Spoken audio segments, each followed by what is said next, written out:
नमस्कार दोस्तों, आज फिर हमारे साथ एक्स रो ऑफिसर एन के सूद सर जुड़े। सूद सर नमस्कार, आपका बहुत बहुत स्वागत है। नमस्कार, बहुत-बहुत शुक्रिया आपका। सूद सर, वक्फ बोर्ड को आंध्र प्रदेश में बिल्कुल खत्म करने के कगार पर पहुंच गई है चंद्रबाबू नायडू और पवन कल्याण की जोड़ी। ये क्यों हुआ और इसका क्या ये प्रयोग किया जा रहा है? पूरे भारत में भी अब यही होने वाला है और जो चेंजेस लाने थे और वो बिल पास होना था उसको वापस ले लिया गया है केंद्र सरकार के द्वारा। क्या ये एक सोची समझी थी रणनीति के तहत हुआ है?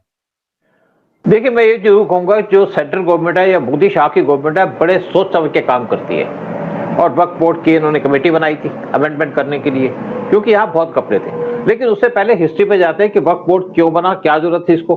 देखिए, इंडिया और पाकिस्तान का पार्टीशन हुआ था 1947 में।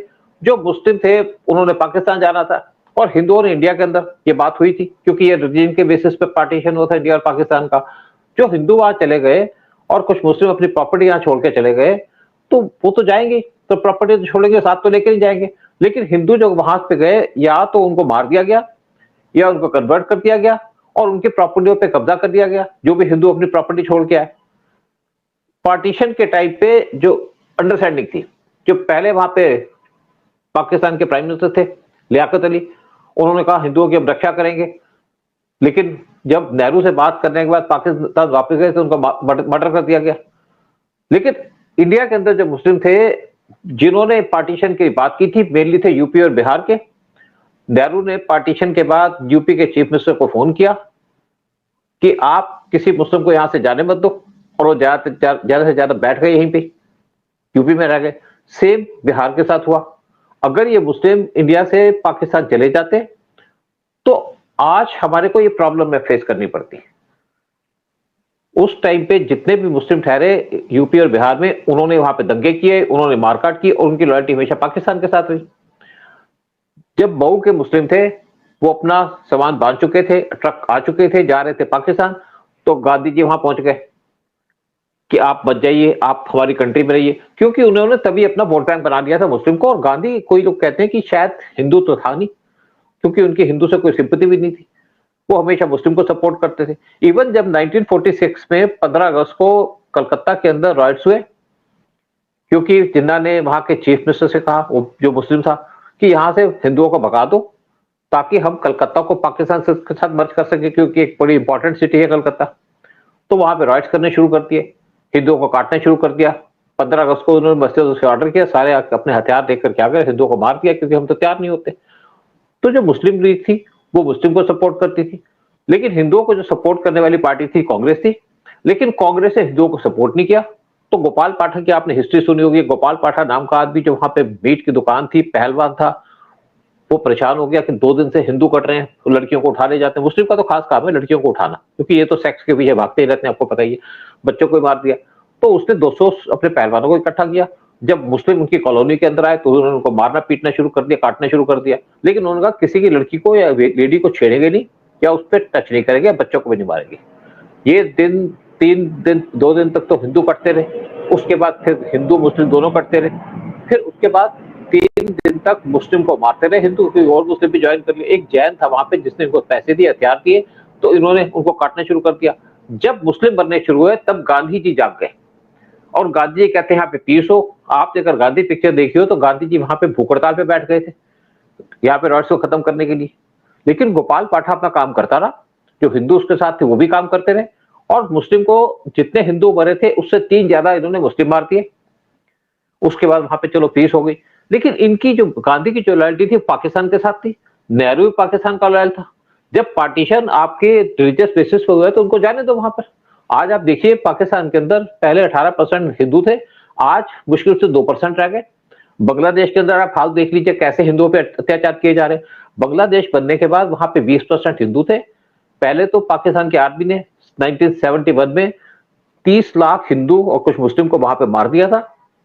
लेकिन अब दोबारा से जब बांग्लादेश के अंदर गवर्नमेंट चेंज हुई है तो वहां पे फिर हिंदुओं को मारा जा रहा है, इनको अटैक किया जा रहा है, क्योंकि ये जो जिहादी हैं कभी सुधरेंगे नहीं। लेकिन ये सिलसिला तो चलता रहेगा। लेकिन अब बात करते हैं वक्फ बोर्ड की।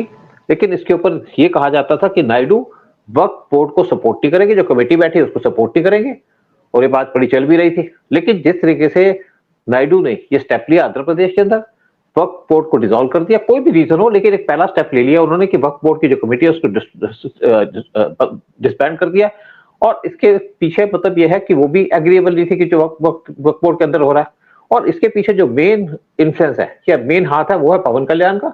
पवन कल्याण ऐसे लीडर हैं अपोजिशन के या किसी पार्टी के जिन्होंने बांग्लादेश के ऊपर भी हिंदुओं पे जो अत्याचार हो रहे उस पर बात की है, और रेगुलरली वो कैंपेन कर रहे हैं हिंदुओं के लिए, और बांग्लादेश के खिलाफ अंदर जो हिंदुओं पे अत्याचार हो रहे उस पर ऊपर भी बात कर रहे हैं। और इससे पहले नायडू ने एक स्टेप लिया था कि जितने भी टेंपल है आंध्र प्रदेश के अंदर उनकी जो कमेटी बनी हुई है उसके अंदर बहुत से मुस्लिम और क्रिश्चियन को डाला हुआ, उनका हिंदू टेंपल के अंदर कोई क्रिश्चियन और मुस्लिम को नहीं डाला जाएगा। और साथ में वहां पे रिलीजियस टूरिज्म की बात कर रहे हैं, यानी कि हिंदू टेंपल जो बने आंध्र प्रदेश के अंदर वहां पे लोग जा सकेंगे, आ सकेंगे, और वहां पे टूरिज्म को प्रमोट किया जाएगा। और साथ में जो वहां प्रीस्ट हैं उनको भी उन्होंने पैसे देने शुरू कर दिए, सैलरी देनी शुरू कर दिए, और मंदिर के मैनेजमेंट के लिए भी पैसे डिलीवर कर दिए कि मंदिर की जो मैनेजमेंट की जाएगी वहां पे सेफ सफाई वगैरह सब कुछ की जाए, उसके लिए पैसे दे दिए, और हिंदुइज्म को प्रमोट कर रहे हैं नायडू। अब हम बात करते हैं वक्फ बोर्ड की। हिंदू जो मुसलमान जो पाकिस्तान चले गए थे हिंदुस्तान से अपनी प्रॉपर्टी छोड़ करके, उनकी प्रॉपर्टी को देखभाल करने के लिए नेहरू ने तो यहाँ पे एक कमेटी बिठा दी जिसका नाम था वक्फ बोर्ड। ये एक्ट बना था 1954 में कि उनकी जो प्रॉपर्टी है उस पर मुस्लिम का कंट्रोल होगा। और इसी तरीके से ये था कि शायद पाकिस्तान में भी काम हो, लेकिन पाकिस्तान के अंदर जो हिंदू की प्रॉपर्टी है उसको तो सारा कब्जे में कर लिया। हर एक विलेज के अंदर एक टेंपल था, या पंजाब के अंदर या एक वहां गुरुद्वारा था, सब डिमोलिश कर दिए, और 200 के करीब वहां पे टेंपल बचे हैं जो डिप्लेटेड कंडीशन के अंदर है। मुझे समझ में नहीं आई ये जो वक्फ बोर्ड बनाया गया कि जो मुस्लिम यहाँ से चले गए हैं उनकी प्रॉपर्टी को एक बोर्ड हासिल करेगा, क्यों हासिल करेगा, किस लिए, मतलब समझ नहीं आया। वो तो गवर्नमेंट के पास आनी चाहिए वो प्रॉपर्टी, तो बिल्कुल गवर्नमेंट के पास आनी चाहिए। लेकिन इन्होंने क्या था कि मुस्लिम को अपीसमेंट करने की बात थी नेहरू की कि इनकी प्रॉपर्टी वहां पे मदरसे बनाए जाएं, उनकी लैंड जो है वहां पे इनके ग्रेवयार्ड बनाए जाएं, इस तरीके से कुछ काम थे। लेकिन ये जो एक पीएम मोदी एक अमेंडमेंट लेके आए हैं जिसके ऊपर पार्लियामेंट के अंदर डिस्कशन हो रही है, कमेटी बनाई गई है, यहाँ पे इन्होंने 40 अमेंडमेंट किए वक्फ बोर्ड के अंदर, क्योंकि यहाँ पे करप्शन थी, जो पैसा जनरेट हो रहा था वो लोगों की जेब में जा रहा था, और बहुत सी प्रॉपर्टी को इन मुस्लिम ने बेच दिया, जो वक्फ बोर्ड की प्रॉपर्टी उनको बेच दिया, और बहुत सी प्रॉपर्टी और रेंट ले रहे थे उनकी जेब में जा रहा था। तो इसीलिए कमेटी बनाई गई ताकि इस पर कंट्रोल किया जाए, और यहां से जो इनकम जनरेट हो उसके ऊपर चेक किया जाए कि क्या ये किसी जिहादी को नहीं जा रही। और ये कहा जाता है वक्फ बोर्ड के बहुत से जो प्रॉपर्टीज हैं उसको जिहादी यूज करते हैं अपनी इलीगल एक्टिविटीज की वजह से, उसको कैरी आउट करने के लिए। और बहुत से लोगों ने जमीन को बेच भी दिया, जो वक्फ बोर्ड की प्रॉपर्टी बेचा मुसलमानों ने, और मुसलमान अब अपोज कर रहे हैं इसके ऊपर। तो देखा जाए तो यहाँ पे 12 सेंचुरी से लोगों ने इन्वेट करना शुरू कर दिए थे इंडिया को। और अब ये कहा जाता है वक्फ बोर्ड की जो प्रॉपर्टी है पूरे इंडिया के अंदर वो है 8,72,351 प्रॉपर्टी है इनकी, और जिनका टोटल एरिया है वो है 9,40,000 एकड़, और इसकी वैल्यू लगाई जाती है अप्रोक्सीमेटली $14.22 बिलियन। हिंदुओं का कोई बोर्ड नहीं है यहाँ पे, हाँ बिलियन। और ये प्रॉपर्टी के जो था इसके ऊपर एक सच्चर कमेटी की रिपोर्ट बनी थी, सच्चर कमेटी जस्टिस सच्चर थे जिनकी एक कमेटी बनाई गई थी, रिपोर्ट दी थी। तो उन्होंने कहा इसके ऊपर कुछ अमेंडमेंट होनी चाहिए, इसके ऊपर प्रॉपर कंट्रोल होना चाहिए, लेकिन उनकी रिपोर्ट पे किसी ने ध्यान नहीं दिया, कमेटी तो बना दी। लेकिन अब मोदी की जो गवर्नमेंट है इसके ऊपर काम कर रही है ताकि इसके ऊपर जो इलीगल कंट्रोल है उसको हटाया जा सके, और इस प्रॉपर्टी का अगर यूज करना है तो प्रॉपर तरीके से हो। और इवन ये कहा जाता है कि दिल्ली की 200 प्रॉपर्टियां वो वक्फ बोर्ड को दे दी। इवन आपका जो पार्लियामेंट हाउस है जहां पे पार्लियामेंट बना है, जहां पे प्रेसिडेंट हाउस बना है, वो भी कहते हैं वक्फ बोर्ड की प्रॉपर्टी है।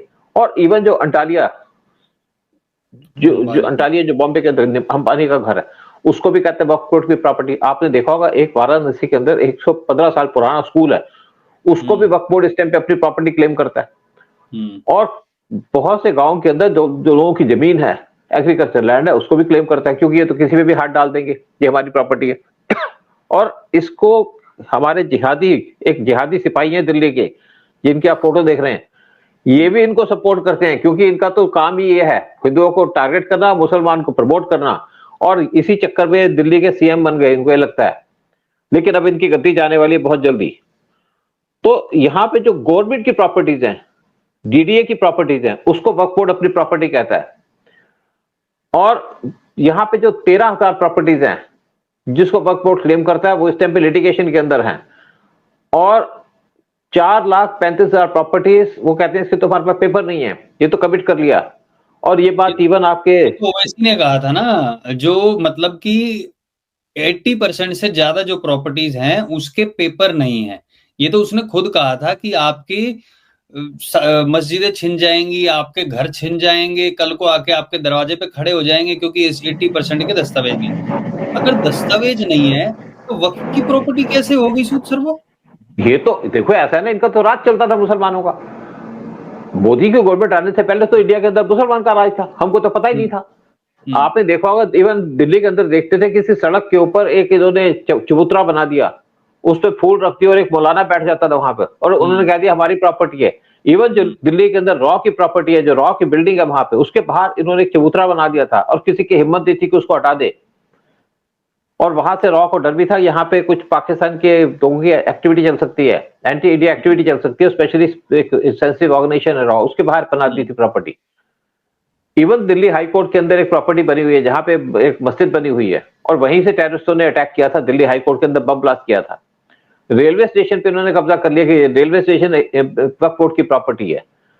तो ये जो मुस्लिम है, जिहादी है, इनका तो पूरा कंट्रोल था इंडिया के अंदर। और इनका कंट्रोल किसने दिया? कांग्रेस ने। पहले इनको नेहरू सपोर्ट करते थे, फिर अब इनको जिस तरीके से राहुल गांधी सपोर्ट करते हैं, मैं बीच की बात नहीं कर रहा, बीच के अंदर तो इशू उठा ही नहीं, लेकिन जिस तरीके से आज राहुल गांधी उनको सपोर्ट करते हैं, बेसिकली लोगों को यह भी डर है कि क्या राहुल गांधी हिंदू हैं। खैर इस पर तो बहुत से लोगों को शक है। वैसे तो राहुल गांधी की नेशनलिटी के ऊपर भी क्वेश्चन उठ चुके हैं कि राहुल गांधी इंडियन नेशनल है ही नहीं और बहुत जल्दी इंडिया से उनको बाहर निकाल दिया जाएगा। इस पे बात चल रही है, ये कोई ऊपर की बात नहीं, क्योंकि इसका केस आ रहा है 6 दिसंबर को कोर्ट के अंदर, दिल्ली हाई कोर्ट पे केस आएगा और उसके ऊपर डिसाइड होगा। हो सकता है कि डेट आगे चली जाए कि राहुल गांधी की नेशनलिटी के ऊपर। तो वक्फ बोर्ड एक तरीके से एक कमेटी बनी गई थी इंडिया को लूटने के लिए और इसीलिए पीएम मोदी और शाह ने इसके ऊपर एक पार्लियामेंट्री कमेटी को अपॉइंट किया, क्योंकि पीएम मोदी की या बीजेपी की इस टाइम पे प्रॉपर मेजोरिटी नहीं है गवर्नमेंट के अंदर या पार्लियामेंट के अंदर। अगर पीएम मोदी को 400 सीटें मिल जाती तो वक्फ बोर्ड को अबॉलिश कर दिया था इन्होंने। पक्की बात उसको अबॉलिश करते कि तुम्हारा क्या पर्पज है वक्फ बोर्ड का, ठीक है तुमको थोड़ी जमीन चाहिए दे देंगे जहां पे तुम अपने स्कूल बना सको, वहां पे प्रॉपर एजुकेशन दे सको या अपने ग्रेवयार्ड बना सको। अगर आपको प्रॉपर्टी चाहिए ग्रेवयार्ड बनाने की तो कोई बात नहीं, वो तुम दे सकते हैं, लेकिन इस तरीके से प्रॉपर्टी नहीं दे सकते। मुझे समझ में नहीं आया, स्कूल अलग से बनाने के लिए क्यों? हिंदुओं के लिए अलग से स्कूल तो नहीं दिए जाते? नॉर्मल स्कूल होगा, सबके लिए होगा, चाहे हिंदू हो चाहे मुस्लिम हो। अगर तुम्हें लगता है कि तुम्हें अपना अलग से बनाना है, कुछ ऐसा करना है, तो भैया तुम लोग खरीदो। फिर ये भेदभाव किस लिए? यहाँ पे इनको स्पेशल स्टेटस है भाई इंडिया के अंदर, क्योंकि हमारे राजे इनको हमारे सिर पे बिठा रखा था, ताज से हमारे, क्योंकि इन्होंने यहाँ पे रूल किया था मुस्लिमों ने। इन्होंने हमारे राम मंदिर पे कब्जा कर लिया था। हमारे ईद जो आज आपकी ईदगाह बनी है अजमेर के अंदर, वो भी हिंदू टेंपल के ऊपर बनी है, इसके ऊपर तो पूरी हिस्ट्री, वहां पे भी केस फाइल हो गया है। और आपने रिसेंटली देखा होगा संभल के ऊपर जब मंदिर बना था वहां पे जो मस्जिद बना दी।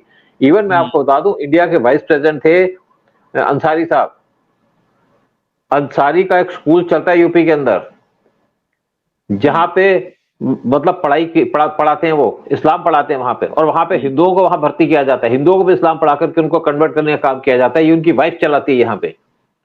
ये जितने भी आपके जिहादी हैं किसी तरीके से इंडिया के रॉयल नहीं है, लेकिन इनसे आप कहो कि आप क्यों नहीं पाकिस्तान चले जाते, तो पाकिस्तान नहीं जाएंगे, क्योंकि पाकिस्तान जाएंगे तो इनकी दाढ़ी नोच ली जाएगी पाकिस्तान के मुल्लों के द्वारा। लेकिन इंडिया के अंदर रह करके हम मरेंगे वहां पे, हाँ वहां तो लूट लेंगे। पेट भरा हुआ है ना, इसलिए ये सब चीजें हो रही है ना सूद सर। जब पेट खाली होगा तो फिर खाने के बारे में सोचेंगे। अब देखो ना, बहुत से आप जो आपका अंसारी है, अंसारी 2 बार इंडिया का वाइस प्रेसिडेंट रहा, फिर भी इंडिया को गाली देता है। कई कंट्रियों में एम्बेसडर रहा, ये सऊदी में रहा, ईरान के अंदर रहा, फिर और कंट्रियों में रहा, फिर भी इंडिया को गाली देता है। बहुत पैसा कमाया इसने, इंडिया के खिलाफ इनका एजेंडा चलता है। इवन ये हमारा जो नेशनल फ्लैग है उसको सलाम करने में या उसको मतलब सैल्यूट करने में इनको दिक्कत होती थी। आज आपने देखा होगा कि राहुल गांधी भी हमारे नेशनल जब एंथम होता है तो अपनी जुबान नहीं हिलाते, चुपचाप खड़े हो जाते हैं या हमारे प्रेसिडेंट की इंसल्ट करते हैं, क्योंकि इसीलिए लोगों को डर है कि क्या राहुल गांधी हिंदू हैं, क्योंकि मुस्लिम आज हम इस देश को अपना देश मानते ही नहीं है। अरे तो हिंदू मुस्लिम नहीं, उसमें तो हिंदू मुस्लिम की बात ही नहीं आती। तुम अगर जिनको यहाँ पे रहना है भारत में कि हम भैया भारतवासी हैं, तो नेशनल एंथम गाने में क्या दिक्कत है? और अगर तुम कहोगे नहीं ये एंथम हमें पसंद नहीं है, तो फिर भारत में रहने का भी कोई अधिकार नहीं है अगर एंथम पसंद नहीं है तो। लेकिन वक्फ भाई बोर्ड की बात करें सूद सर, अभी ये एक तरीके से रोड मैप के एक ट्रायल के रूप में लिया गया, क्योंकि इसमें कई शिया और सुन्नी, उन्होंने कहा है कि उनके जो प्रतिनिधित्व करते हैं उड़ीसा में, आंध्र प्रदेश में सॉरी, वो वहां पे वो लोग थे नहीं।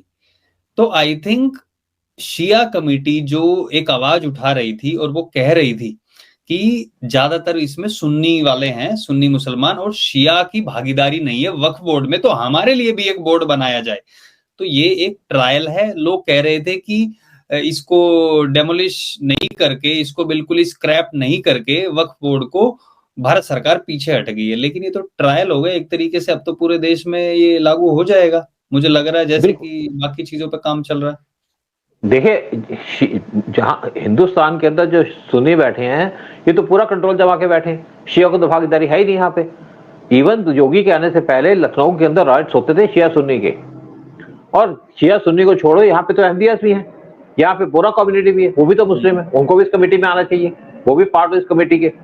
यहाँ पे जो सुन्नी है ये तो किसी तरीके से इंडिया के लॉयल नहीं है, यही तो ऐसी बात नजर आती है। ये तो अपने यहाँ पे अलग से गुट बना के बैठे हुए हैं और इंडिया को टारगेट करते हैं। वो इसलिए करते हैं कि यहाँ पे जो बहुत से पार्टीज है वो इनको सपोर्ट करती है, इनके एक्शन को सपोर्ट करती है। आप केजरीवाल की बात ले लीजिएगा, केजरीवाल कहता है कि अगर मैं यहाँ पे दिल्ली के अंदर वक्फ बोर्ड को कोई प्रॉब्लम होगी तो मैं उनको सारी प्रॉपर्टी दे दूंगा, जो इनको चाहिए वो मिल जाएगा। और दिल्ली के अंदर तो केजरीवाल ने जितने भी मौलाना बैठे हैं उनको तो सैलरी देनी शुरू कर दी है। अगर इसकी आवाज है तो आवाज सुनाओ, लोगों को पता चले केजरीवाल क्या बात करते हैं। मन धन से केजरीवाल भी और दिल्ली सरकार भी पूरी तरह से वक्फ बोर्ड के साथ है। दलों के देख लो, दलों ने तालियां देनी शुरू कर दी। वक्फ बोर्ड के पास इतना पैसा होगा जिसकी कोई इंतहा नहीं है। जो भी वक्फ बोर्ड को जब भी किसी चीज की जरूरत होगी, दिल्ली सरकार वक्फ बोर्ड के साथ है। अब ये दिल्ली सरकार की बात करता है, क्या दिल्ली इसके बाप की है? आप यहाँ पे चीफ मिनिस्टर बन गए, आप सारी प्रॉपर्टी वक्फ बोर्ड को दे दोगे, उसको अमीर बना दोगे। कभी मंदिर की बात तो नहीं किसने। हाँ, जब ये जेल से बाहर आया, इलेक्शन की तैयारी शुरू कर दी, तो ये वैष्णो देवी चला गया दिखाने के लिए। लेकिन पैसे देना है या हेल्प करनी सारी वक्फ बोर्ड की करनी है, ये तो इनका एजेंडा है, जिसकी वजह से मुस्लिम यहाँ पे सिर पे बैठ गए। और दिल्ली के अंदर इवन मैं देखता हूँ कि यहाँ पे बहुत से जो मेट्रो स्टेशन थे वहां पे इन्होंने अपनी बाजार बना ली थी, लेकिन बाद में पिछले कुछ साल में बीजेपी ने आके बहुत सी मजारें जो रोड के ऊपर बनी थी उनको तोड़ दिया था। और आपने देखा बहुत जगह के अंदर इस टाइम पे मस्जिद तोड़ी जा रही है। अभी एक केस सामने आया पाकिस्तान के अंदर रोड को चौड़ा करने के लिए वहां पे मस्जिद को तोड़ दिया गया, लेकिन जो शराब खाना था उसको नहीं तोड़ा गया। जब इंडिया के अंदर कोई मस्जिद तोड़ी जाती है तो शोर मच जाता है, और वो मस्जिद वो तोड़ी जाती है जिसपे जो हिंदू टेंपल के ऊपर बनी है, वो भी कोर्ट के ऑर्डर के बाद। संभल में भी यही केस था, वहां पे बड़ा मंदिर था, फेमस मंदिर था, उसके ऊपर आपने बाजार बना दी। जब केस सामने है तो पत्थर लेके खड़े हो जाते हो। फिर वहां पे अखिलेश यादव खड़े हो जाते हैं कि यहाँ पे अत्याचार हो रहा है मुस्लिम के ऊपर। जब कोई हिंदू मर जाए तो कोई बात नहीं करता, जब मुस्लिम पे एक मुस्लिम मर जाता है तो यहाँ पे शोर मच जाता है। 100 हिंदू मर जाए तो कोई यहाँ शोर नहीं मचाता। हिंदू मर जाएंगे तब भी कहेंगे मोदी ने मार दिया, एक मुसलमान मर जाए तो कहे हल्ला हाय हल्ला करना शुरू कर देते हैं ये लोग। लेकिन अब जो है सेंट्रल गवर्नमेंट काम कर रही है इसके ऊपर, और वक्फ बोर्ड के ऊपर जो पहला स्टेप लिया है वो लिया है नायडू ने, जिसको लोग कहते थे वो वक्फ बोर्ड को सपोर्ट नहीं करेगा, या वक्फ बोर्ड के ऊपर जो गवर्नमेंट की कमेटी बैठी है उसको सपोर्ट नहीं करेगा। बात क्लियर हो गई। वक्फ बोर्ड की इंडिया के अंदर कोई जरूरत नहीं है, लेकिन किस तरीके से गवर्नमेंट इसके ऊपर काम करती है। और यही बात कर रहे थे पीएम मोदी की 400 प्लस आती तो आज वक्फ बोर्ड भी खत्म हो जाता, तो खत्म भी होना चाहिए। जब हिंदू कोई बोर्ड नहीं है तो वक्फ बोर्ड किस बात का। लेकिन चलो शुरुआत तो हुई। बिल्कुल, चलिए देखते हैं अब आगे क्या होता है। लेकिन वक्फ बोर्ड पे अब ये जो बातें उठने लगी हैं और ये एक्शन जो लिया गया है, आई थिंक ये तारीफ के काबिल है, और उस टाइम का इंतजार करेंगे। जो अवैध रूप से कब्जाई हुई प्रॉपर्टीज है वक्फ बोर्ड के द्वारा, उनको वापस किया जाएगा। तब जो लोग बेचारे पहले कुछ नहीं कर पाते थे, जिस पे उंगली रख देता था वक्फ बोर्ड, वो उनकी हो जाती थी, उनको वापस वो प्रॉपर्टीज भी एक एक करके लौटाई जाएंगी। तो सब लोगों से निवेदन है, वीडियो को लाइक और शेयर जरूर करें, कमेंट सेक्शन में अपने विचार रखें। बहुत बहुत धन्यवाद सूद सर आने के लिए, जानकारी देने के लिए। जय हिंद, जय भारत। जय हिंद, जय भारत।